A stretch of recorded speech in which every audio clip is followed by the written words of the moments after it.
नमस्कार, आज हम टीचिंग ऑफ फिजिकल साइंसेस के टॉपिक में जाएंगे। हम activity approaches and non formal methods of teaching physical sciences पर चर्चा करेंगे। तो चलिए शुरू करते हैं साइंस फेयर्स विधि से। साइंस फेयर्स विज्ञान मेले। Science fairs are events where students present their science projects to be evaluated by judges. These fairs encourage independent research, creativity, and problem solving. विज्ञान मेले ऐसे कार्यक्रम होते हैं जहां छात्र अपने विज्ञान परियोजनाओं को जजों द्वारा मूल्यांकन के लिए प्रस्तुत करते हैं। ये मेले स्वतंत्र अनुसंधान, रचनात्मकता और समस्या समाधान को प्रोत्साहित करते हैं। Objectives: 1. Research skills to encourage independent scientific research. स्वतंत्र वैज्ञानिक अनुसंधान को प्रोत्साहित करना।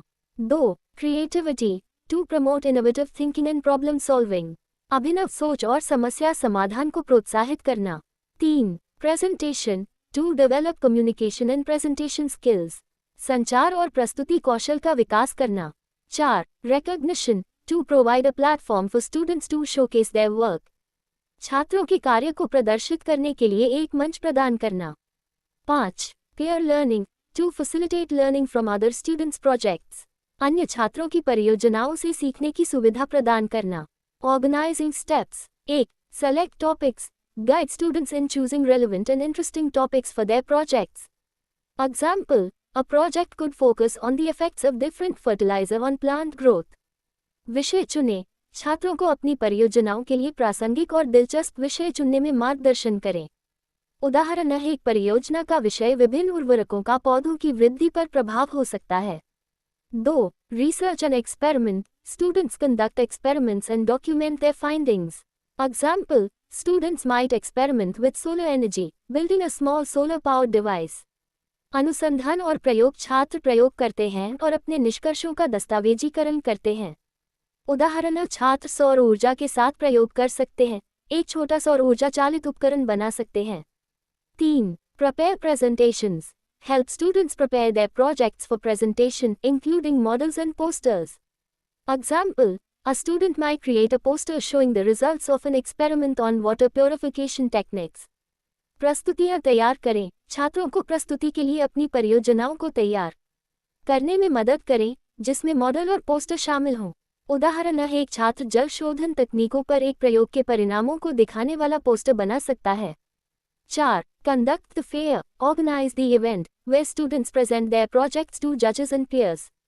Example: at the fair, students might present their project on the impact of different soil types on plant growth.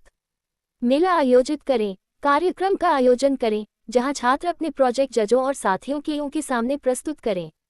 उदाहरण: मेले में छात्र पौधों की वृद्धि पर विभिन्न प्रकार की मिट्टी के प्रभाव पर अपना प्रोजेक्ट प्रस्तुत कर सकते हैं।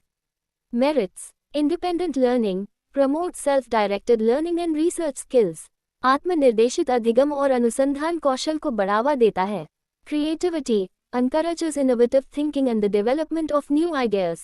अभिनव सोच और नए विचारों के विकास को प्रोत्साहित करता है। Peer interaction, provides opportunities for students to interact and learn from each other's work. छात्रों को एक दूसरे के कार्य से इंटरैक्ट करने और सीखने के अवसर प्रदान करता है।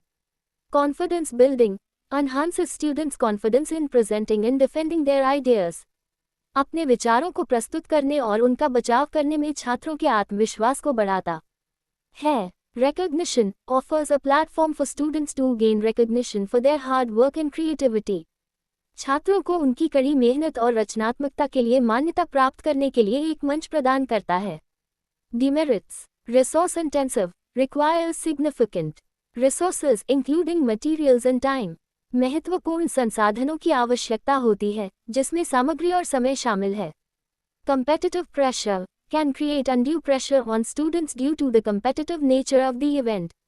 प्रतियोगिता की प्रकृति के कारण छात्रों पर अनुचित दबाव बना सकता है। Unequal participation, not all students may have equal access to materials or parental support. सभी छात्रों को सामग्री या माता-पिता के समर्थन तक समान पहुंच नहीं हो सकती है। Subjectivity in judging.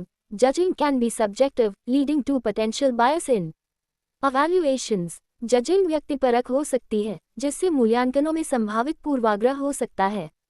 Time constraints. Students may find it challenging to balance project work with regular studies. छात्रों को नियमित पढ़ाई के साथ परियोजना कार्य को संतुलित करना चुनौतीपूर्ण लग सकता है। Thank you. Like, comment and subscribe pulse YouTube channel.